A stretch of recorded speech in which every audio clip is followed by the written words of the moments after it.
झार star class में आप सबका स्वागत है। झारखंड इंटरमीडिएट स्तर पे जो फॉर्म भरा जा रहा है उसमें ऐसे कौन से पॉइंट है जहाँ पे आपको गलती नहीं करनी है, और यदि आप गलती करते हैं तो आगे जाके आपको बहुत बड़ा प्रॉब्लम होने वाला है, क्योंकि ये गलती करने के बाद आप सारा एग्ज़ाम क्लियर करने के बाद डॉक्यूमेंट वेरिफिकेशन के टाइम आपको इस एग्ज़ाम से बाहर कर दिया जाएगा दोस्तों। और ये बहुत ही बुरा फील होता है, छोटी सी मिस्टेक की वजह से मेरे साथ खुद ऐसा हो चुका है। तो ये गलती आप ना करें, वीडियो के लास्ट तक बने रहें, क्योंकि लास्ट में आपको ये पता चलने वाला है कि कौन से ऐसे पॉइंट है जिसमें आप करेक्शन का ऑप्शन देने के बाद भी आप उसमें करेक्शन नहीं कर पाएंगे, क्योंकि इसमें एडिट का ऑप्शन मिलने वाला है आपको फॉर्म भरने के बाद, पर उसमें भी आप उसे एडिट नहीं कर पाएंगे और वो बहुत ही इंपॉर्टेंट है। अगर उसमें गलती होती तो उसके बाद भी आपकी अभ्यर्थिता रद्द कर दी जाएगी। दोस्तों हम लोग चलिए स्टार्ट करते हैं कि आगे क्या कौन से ऐसे पॉइंट है जहाँ पे आपको गलती बिल्कुल नहीं करनी है, और उसका सारा डिटेल आपको इसके नोटिफिकेशन में ही मिलने वाला है। ये दोस्तों आप सबको पता होगा कि इसकी फ़ी क्या क्या है। 100 रुपया फ़ी है और आरक्षण कोटि वालों के लिए 50 रुपया है। आगे यहाँ पे दिया गया है कि ये सारे पोस्ट आपको ये सारा डिटेल पता है, इसलिए इसको स्किप करते हुए हम लोग आगे बढ़ेंगे। उन पॉइंट को देखेंगे जो आपको जानना बहुत ज़रूरी है। दोस्तों यहाँ पे न्यूनतम शैक्षणिक योग्यता जो है आपका वो 10+2 होना चाहिए, और वो भी आपका फॉर्म भरने के लास्ट डेट से पहले तक। ये आपके लिए बहुत इंपॉर्टेंट है, क्योंकि उसके बाद का होगा तो आप फॉर्म नहीं भर पाएंगे। और दूसरा यहाँ पे ये टाइपिंग से रिलेटेड है, जो आपका पहला एग्ज़ाम क्लियर करने के बाद टाइपिंग लिया जाएगा वो है, वो सब आप देख ही चुके होंगे। तो चलिए हम लोग देखते हैं आगे जो इम्पोर्टेंट है। दोस्तों ये भी इम्पॉर्टेंट है कि 4 पोस्ट ऐसे हैं जिसके लिए आपका जो न्यूनतम और अधिकतम उम्र की सीमा की गणना है वो आपको 1/8/2021 से लिया जा रहा है, लेकिन 6 ऐसे पोस्ट है जिसके लिए 1/8/2022 से लिया जा रहा है। दोस्तों बिल्कुल स्किप ना करें, क्योंकि आप ये गलती करते हैं तो आगे जाके बहुत दिक्कत होने वाला है। आपको इस एग्ज़ाम से ही बाहर कर दिया जाएगा, वो भी डॉक्यूमेंट वेरिफिकेशन के टाइम। दोस्तों ये है आपका सबसे इम्पॉर्टेंट पहलू आरक्षण का दावा करने वाले, क्योंकि मैक्सिमम लोग आरक्षण का दावा करेंगे स्थानीय निवास प्रमाण पत्र का। यहाँ पे आपको सर्टिफिकेट नंबर, इशू डेट और किस अथॉरिटी से वो इशू किया गया है वो सारा डिटेल आपको फॉर्म में ही भरना है, और वो सेम सर्टिफिकेट जब आपका डॉक्यूमेंट वेरिफिकेशन होगा तो आपको वहाँ पे भी दिखाना है। इसलिए अभी वो सही करके अपने पास रख ले। देखिए यहाँ पे ये दिया गया है कि 2/6/2016 के बाद अगर निर्धारित है प्रमाण पत्र आपका स्थानीय निवास प्रमाण पत्र, तो अनुमंडल अधिकारी का बना हुआ होना चाहिए, और 2/6/2016 के पहले का नहीं होना चाहिए, उसके बाद का होना चाहिए, जिसका नीचे परिशिष्ट संख्या दिया गया है 7 में है जो दिया गया फॉर्मेट, उसी के आधार पे होना चाहिए। दोस्तों आप अपना फॉर्मेट भी मिला ले देख करके, आप जिस भी आरक्षण कोटि में, क्योंकि अगर आपका वो सेम फॉर्मेट में नहीं है तो वो भी सर्टिफिकेट आपका मान्य नहीं होने वाला है। आगे हम लोग देखते हैं कि अगर 2019 के पश्चात बना हुआ है तो वो CO लेवल का भी आपका चलेगा। आगे जो 2019 के बाद का बना हुआ है, तो यहाँ पे और भी इम्पोर्टेंट पॉइंट है कि 19/7/2019 के पूर्व अंचलाधिकारी का स्तर, वही सेम चीज़ है कि CO के लेवल का अगर आपका 19/7/2019 से पहले का बना हुआ है तो वो प्रमाण पत्र मान्य नहीं है, और 2/6/2016 का बना हुआ 2002 ये 16 से बना हुआ पहले का किसी भी लेवल का बना हुआ रहे तो वो आपका मान्य नहीं होगा स्थानीय प्रमाण पत्र। प्रशिष्ट में अंकित प्रपत्र से भिन्न, वही है जो नीचे फॉर्मेट दिया गया है उससे अलग अगर आपके पास प्रपत्र है, सर्टिफिकेट है, तो वो बिल्कुल मान्य नहीं होने वाला है। आगे दिया है कि आवेदन समर्पित करने की अंतिम तिथि के पश्चात, यानी कि जो लास्ट डेट है अगर उसके बाद अब अगर आप स्थानीय निवासी प्रमाण पत्र बनाते हैं तो वो भी आपका मान्य नहीं होने वाला। दोस्तों डॉक्यूमेंट वेरिफिकेशन के समय वो डेट चेक किया जाता है, अगर उस डेट से आपका ज़्यादा रहेगा तो आपको डायरेक्ट वहाँ से लौटा दिया जाएगा। आगे देखते हैं कि ये जो आपका स्थानीय निवास प्रमाण पत्र है वो पिता व पति के आधार पर बन सकता है, लेकिन जाति प्रमाण पत्र पिता और पति के आधार पर नहीं, से केवल और केवल पिता के आधार पर बनेगा, ये आगे लिखा हुआ है। दोस्तों जाति प्रमाण पत्र में आपको देखना है कि ST SC वालों के लिए ये जो दिया गया है परिशिष्ट संख्या 1 में उसके फॉर्मेट में होना चाहिए, और ये दिया हुआ है जिला अनुमंडल उपायुक्त अनुमंडल अधिकारी के स्तर का ही निर्गत प्रमाण पत्र चलेगा। लेकिन अगर 25/2/2019 के बाद का बना हुआ सर्टिफिकेट है तो वो आपका CO लेवल का भी चलेगा, जो परिशिष्ट संख्या 3 पर आधारित है। यानी नीचे इसी नोटिफिकेशन के नीचे में सारा फॉर्मेट दिया गया दोस्तों, ये परिशिष्ट 3 का जो फॉर्मेट है उसके हिसाब से बना हुआ होना चाहिए अगर CO लेवल का भी चलने का। तो आगे देख लेते हैं कि ये सबसे इंपॉर्टेंट है BC1 BC2, आप लोग ज़्यादा केयरफुली रहें, क्योंकि आपका जो सर्टिफिकेट है अभी अगर आप बनवाते हैं तो वो 2 तरह का निर्गत कराया जाता है, और आपको शैक्षणिक वाला ही बनाना है, और उसका नीचे जो फॉर्मेट दिया हुआ है उससे आप मैच करा के ज़रूर देख लें, क्योंकि वही चलने वाला है। क्योंकि इसमें भी अगर आप आरक्षण कोटि का वहाँ पर जैसे ही फॉर्म भरने, अभी हम फॉर्म भर के भी आपको दिखाएंगे कि कैसे वहाँ पे आप जैसे ही वहाँ पे कैटेगरी चूज़ करेंगे, नीचे पे आपको सर्टिफिकेट नंबर, इशू डेट और किस अथॉरिटी से आप वो फॉर्म इशू करवाए हैं, वो तीनों डिटेल आपको वहाँ पे भरना। और वही सेम जो आप यहाँ पे डिटेल भरेंगे वही वाला सर्टिफिकेट आपको अपने पास संभाल के रखना है, ताकि जब आपका डॉक्यूमेंट वेरिफिकेशन हो, एग्ज़ाम निकालें, तो आपको वहाँ पे वही सेम सर्टिफिकेट लेकर के जाना है और दूसरा सर्टिफिकेट मान्य नहीं होगा। ये साफ साफ नोटिफिकेशन में लिख दिया गया है। तो आगे देखते हैं दोस्तों कि यहाँ पे BC1 BC2 के लिए क्या दिया है कि आपका अगर 29/8/2012 के पश्चात, यानी उससे पहले नहीं उसके बाद का बना हुआ है, तो अनुमंडल पदाधिकारी और उपायुक्त दोनों के स्तर का बना हुआ अगर गैर क्रीमी लेयर प्रमाण पत्र, जाति प्रमाण पत्र है, तो उसका जो परिशिष्ट संख्या नीचे दिया गया 2 के आधार पे होना चाहिए, वो आपको चलेगा। लेकिन इसका जो वैधता होता है वो 1 साल का होता है। अगर वो समाप्त हो गया है तो आपको इससे संबंधित स्वघोषणा पत्र, क्रीमी लेयर स्वघोषणा पत्र समर्पित करना अनिवार्य होगा, जो कि 25/2/2019 के अधीन प्रपत्र संख्या 15 में बनता है, और जिसका नीचे में फॉर्मेट दिया गया है, जो कि परिशिष्ट 5 में दिया गया है। आगे देख लेते हैं कि लेकिन ये आपका बहुत पहले का था, लेकिन आप नया ही बनवा लें, वो ज़्यादा अच्छा होगा। ये 25/2/2019 के बाद अगर आपका बना हुआ है तो वो CO लेवल का भी चलेगा, जिसका फॉर्मेट नंबर दिया गया है 4 में नीचे दिया गया है, सेम फॉर्मेट का होना चाहिए। आप लोग इसे मैच करके ज़रूर देख लें। आगे जो दिया गया आर्थिक रूप से कमज़ोर है उनके लिए जारी जो आय और संपत्ति प्रमाण पत्र है वो प्रस्तुत करना है, उसके आधार पे होता है, और उसका परिशिष्ट संख्या 6 दिया गया है।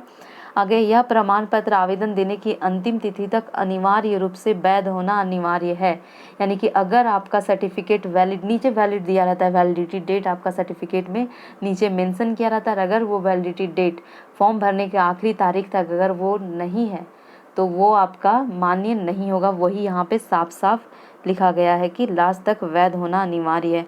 आपका आगे देख लेते हैं कि आवेदन समर्पित करने की अंतिम तिथि के पश्चात निर्गत, अगर लास्ट डेट के बाद इशू करवाते हैं आप कास्ट सर्टिफिकेट या फिर इनकम सर्टिफिकेट या फिर जो आपका संपत्ति प्रमाण पत्र बनता है, तो वो लास्ट डेट के बाद अगर निर्गत किया हुआ तो वो बिल्कुल मान्य नहीं होगा। और यहाँ पे ये भी है कि जो केंद्र सरकार के लिए जो हम लोग OBC सर्टिफिकेट बनवाते हैं वो यहाँ पे मान्य नहीं है, क्योंकि झारखंड सरकार द्वारा जो BC1 BC2 सर्टिफिकेट वो भी शैक्षणिक संस्थान के लिए बनवाया जाता है, सिर्फ वही यहाँ पे मान्य होगा BC1 BC2 के लिए। और जो नीचे परिशिष्ट यानी नीचे जो फॉर्मेट दिया गया आप उससे ज़रूर मिला लें। आगे देख लेते हैं कि पिता के आधार पे, ये पहले बता चुके हैं कि ये पिता के आधार पे होना चाहिए जाति प्रमाण पत्र, और इसके अलावा पति के आधार पे जाति प्रमाण पत्र मान्य नहीं होगा। यहाँ पे क्या दिया हुआ है कि वैधता समाप्त जाति प्रमाण पत्र समर्पित करने की स्थिति में आपको क्या करना है, स्वघोषणा पत्र समर्पित करना अनिवार्य होगा। दोस्तों इससे अच्छा है कि आप करंट ईयर का नया सर्टिफिकेट ही बनवा करके डालें, क्योंकि ये सब करवाने में आपको बहुत दिक्कत होने वाला है। अगर नहीं बन पाता है तो आप स्वघोषणा पत्र अप्लाई कर सकते हैं। आगे देख लेते हैं, ये बहुत इंपॉर्टेंट है कि जो आपका कास्ट सर्टिफिकेट हो या रेसिडेंस सर्टिफिकेट हो या जिस भी तरह का सर्टिफिकेट है उसमें जो स्पेलिंग है वो मैट्रिक 10th के सर्टिफिकेट के हिसाब से ही होना चाहिए और उससे भिन्न नहीं होना चाहिए। दोस्तों ये सारे पॉइंट बहुत इंपॉर्टेंट है। आप आगे देख लें कि आवेदक अपने नाम की स्पेलिंग में वही लिखेंगे जो मैट्रिक के सर्टिफिकेट में लिखा गया, और स्पेलिंग में अंतर नहीं होना चाहिए, और है सो आप श्रीमान श्रीमती नहीं लगा सकते हैं। ऑनलाइन आवेदन भरने में और भी देखिए, यहाँ पे सबसे पहले आपको रजिस्ट्रेशन करना है, यह भी हम आपको करके दिखाएंगे कि कैसे वहाँ पे रजिस्ट्रेशन करना है। आपका ईमेल आईडी पे पासवर्ड आएगा, रजिस्ट्रेशन नंबर और पासवर्ड, उसे आप एकदम अच्छे से रखें और उसको फिर उसके बाद कंटिन्यू सेव एंड कंटिन्यू करेंगे तो नेक्स्ट जो खुलेगा पेज आप उस पर सारा डिटेल भरने के बाद आपका रजिस्ट्रेशन प्रक्रिया पूरा हो जाएगा, और उसके बाद दूसरे दिन 12 बजे के बाद ही आप फॉर्म को आगे भर पाएंगे। यही दिया गया है कि आगे आप फ़ी का जो पेमेंट है वो दूसरे दिन आप कर पाएंगे और उसके दूसरे दिन आप फ़ोटो और सिग्नेचर अपलोड कर पाएंगे और ये फॉर्म भरा जाएगा। आगे हम लोग जो नोटिस करने लायक है कि अन्यथा गलत घोषणा पत्र देने हेतु अभ्यर्थिता रद्द करने एवं अन्य कार्रवाई करने के लिए आयोग निर्णय लेगा। यानी कि आवेदन पत्र समर्पित करने से पूर्व आप ये सुनिश्चित कर लें कि जो आप भर रहे हैं वो सेम सर्टिफिकेट आपके पास है कि नहीं। अगर नहीं है तो आपका अभ्यर्थिता रद्द कर दी जाएगी। ऑनलाइन आवेदन में दर्ज सूचनाओं से संबंधित प्रमाण पत्रों की मूल प्रति, जांच प्रमाण पत्र, यही लिखा हुआ है जो हम आपको बताते आ रहे हैं कि आप जो अभी यहाँ पे सूचना देंगे उससे ही रिलेटेड मूल जो प्रमाण पत्र है यानी ओरिजिनल जो सर्टिफिकेट है उसी का जब आप डॉक्यूमेंट वेरिफिकेशन जांच प्रक्रिया में जाएंगे तो आपको वही सेम फॉर्मेट का वहाँ पे डॉक्यूमेंट देना पड़ेगा। और अगर आप ऐसा नहीं करते हैं तो आपकी अभ्यर्थिता रद्द कर दी जाएगी, यानी आप इस एग्ज़ाम से बाहर कर दिए जाएंगे। एग्ज़ाम से क्या कर सकते हैं, आप सारा मेहनत आपका बेकार हो जाएगा, क्योंकि हम इस चीज़ को खुद पे एक बार झेल चुके हैं दोस्तों। ये बहुत मतलब आप इतना मेहनत करेंगे, आप सारा एग्ज़ाम निकालेंगे और छोटी सी गलती की वजह से, आज की लापरवाही की वजह से आप लास्ट में प्रॉब्लम में पड़ जाएंगे। और यहाँ पे यही दिया गया कि ऑनलाइन आवेदन भरने के पूर्व निर्गत प्रमाण पत्रों से भिन्न प्रमाण पत्र भी नहीं स्वीकार किया जाएगा।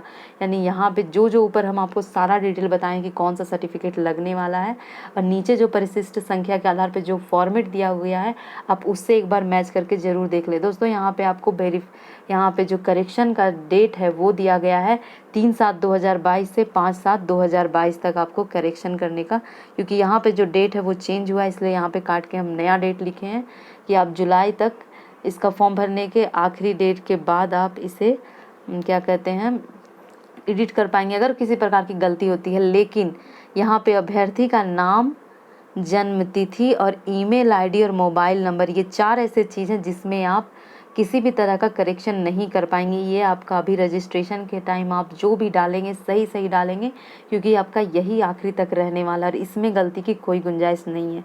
तो दोस्तों यही है जो 4 पॉइंट है जिसमें आपको यहाँ पे एडिट का ऑप्शन के बावजूद आप इसमें किसी भी तरह का बदलाव नहीं कर सकते हैं, और आप बाकी जो भी रहेगा डिटेल आप उसमें एडिट कर सकते हैं। यहाँ पे दिया गया है कि आप अगर आरक्षण कोटि वाले में से चेंज करते हैं किसी का, मान लीजिए कि आप ST SC से भरे और आपको जनरल कोटा में जाना है या फिर BC1 BC2 में जाना है, तो उसके लिए आपको निर्धारित जो शुल्क है वो पेमेंट करके, यानी आप 50 देकर फॉर्म भरे हैं तो आपको 50 और देना पड़ेगा, अतिरिक्त जो फ़ी है उसको भुगतान करके आप उसको चेंज कर सकते हैं। और इससे रिलेटेड यहाँ पे डेट दिया गया जो कि चेंज हो चुका है, उसको हम लोग देखेंगे। और बस सारा डिटेल यही है यहाँ पे। ये आपका OMR सीट बेस्ड होगा, परीक्षा का चरण 1 है, ये सब आप सबको पता होगा, आपको ये सारा पता होगा कि इसका सिलेबस क्या है। अगर ये नहीं पता तो आप लोग कमेंट करें, इस पर भी डिटेल वीडियो बनाया जाएगा। दोस्तों हम लोग देख लेते हैं कि नीचे जो सर्टिफिकेट का जो आपको फॉर्मेट है वो यहाँ पे एक बार देखना बहुत ज़रूरी है कि आप उस फॉर्मेट में ही अपना यहाँ देखिए, यहाँ पे दिया हुआ है परिशिष्ट, एक ऊपर मेंशन किया हुआ है परिशिष्ट, आप उसके हिसाब से अपना आरक्षण कोटि के हिसाब से नीचे सारा चेक कर ले कि आपका सेम फॉर्मेट में है कि नहीं। अब इंग्लिश में बन के आता है तो यहाँ पे देखिए ये सारा चीज़ आपका इंग्लिश में भी दिया रहेगा, तो नहीं बदलने वाला है, वो सेम चीज़ रहने वाला है। तो आप लोग यहाँ से ज़रूर चेक कर ले। हम लोग देखते हैं कि फॉर्म भरने की जो प्रक्रिया है उसमें क्या दिया गया है। यहाँ पर देखिए, आप इसके साइट पर आ जाएंगे तो अप्लाई लिंक है यहाँ पे आएंगे तो आपका ये देखिए, ये आपका इंटरमीडिएट स्तर वाला JIS CK ST करके दिया हुआ है। अप्लाई नाउ में जाएंगे, ये आपका हो जाएगा। इसे डेस्कटॉप साइट में बदल ले क्योंकि आप फ़ोन से भर रहे हैं। तो यहाँ पे देखिए ऑनलाइन भरने की आवेदन तिथि 27 मई से स्टार्ट हुआ है, 26 जून तक ऑनलाइन रजिस्ट्रेशन आप कर सकते हैं, 29 जून तक आप पेमेंट कर सकते हैं और 2 जुलाई तक आप फ़ोटो सिग्नेचर अपलोड कर सकते हैं। और जो आपका करेक्शन एडिटिंग का जो ऑप्शन आने वाला है, वो एडिटिंग का ऑप्शन आपका 3 जुलाई से 5 जुलाई तक मिलने वाला है। और एग्जामिनेशन फ़ी दिया गया है। यहाँ पे सारा डिटेल जो ऊपर हम लोग पढ़ चुके वही यहाँ पे दिया गया है कि आपका ईमेल आईडी में कोई मतलब गड़बड़ी नहीं होना चाहिए, फ़ोन नंबर में नहीं होना चाहिए, जहाँ पे स्टार लगा हुआ आप उसे ज़रूर भरें, ये दिया गया है। आगे देख लेते हैं, यहाँ रजिस्ट्रेशन करके हम लोग देखते हैं कि क्या क्या मांग रहा है। तो रजिस्ट्रेशन कीजिएगा तो are you citizen in India, तो आप इसे यस करेंगे क्योंकि इसके बिना आप फॉर्म नहीं भर पाएंगे। Are you local resident, yes है, यहाँ के लोग ही भरने वाले हैं ज़्यादातर। Select your district, local resident मान लीजिए कि बोकारो भर दिए हैं। सर्टिफिकेट नंबर ऑफ़ योर, जैसे ही आप यहाँ पे आगे बढ़ेंगे देखिए स्टार बना, यानी ये भरना बहुत ज़रूरी है। और आपका जो सर्टिफिकेट है उस पर सर्टिफिकेट नंबर दिया रहता है, वहाँ पे आपको ये भरना है। यहाँ local resident certificate issuing authority का नाम देना है, जैसे यहाँ पे आपका किस लेवल का CO लेवल का बना हुआ है, CO देना है। Date of issue of your certificate, वहाँ पे इशू डेट दिया रहता है, आपको वो डालना है। उसी से वहाँ पे मैच करते हैं वो लोग कि आपका जो इशू डेट है वो फॉर्म भरने के लास्ट डेट का पहले का है कि नहीं है। आगे यहाँ पे दिया हुआ है कि आप झारखंड के किसी भी संस्थान से पढ़े हुए हैं कि नहीं, तो इसको आपको यस करना है, इसके बिना फॉर्म नहीं भरा जाएगा। यहाँ का रीजनल लैंग्वेज आपको आता है कि नहीं, उसे भी यस करना है। सिलेक्ट योर लैंग्वेज पेपर, तो यहाँ पे आपको लैंग्वेज पेपर भरना है, कुछ भी आप जो भी आपका संथाली है, कोटा है, बंगाली, आप इस पे भी डिस्कशन कर लें आप कौन सा पढ़ सकते हैं, इसके बाद इसे चूज़ करें। और रिजर्वेशन कैटेगरी में आपको जैसे ही आप यहाँ पे रिजर्वेशन कैटेगरी भरेंगे, आप अगर अनरिजर्व भरते हैं तो दिक्कत नहीं है, लेकिन जैसे ही आप यहाँ पे हम लोग अनरिजर्व करके देखते हैं तो अनरिजर्व भरने के बाद यहाँ पे कोई कुछ नहीं खुला। लेकिन जैसे ही आप यहाँ पे मान लीजिए कि BC2 भरते तो यहाँ पे कास्ट सर्टिफिकेट नंबर पूछ रहा है, जो आपको डालना ही पड़ेगा और सही सही डालना पड़ेगा, जो कि आपका करंट ईयर का बना हुआ है या फिर जो ऊपर दिया हुआ है उसके हिसाब से बना हुआ होना चाहिए। लोकल कास्ट सर्टिफिकेट अथॉरिटी यहाँ पे दिया, मान लीजिए ये भी CO का बना हुआ है, इशू डेट डालना है। आर यू फिजिकली हैंडीकैप, इसे आप नो कर दीजिए, जिसका जो है यहाँ पे आप सारा नो करेंगे।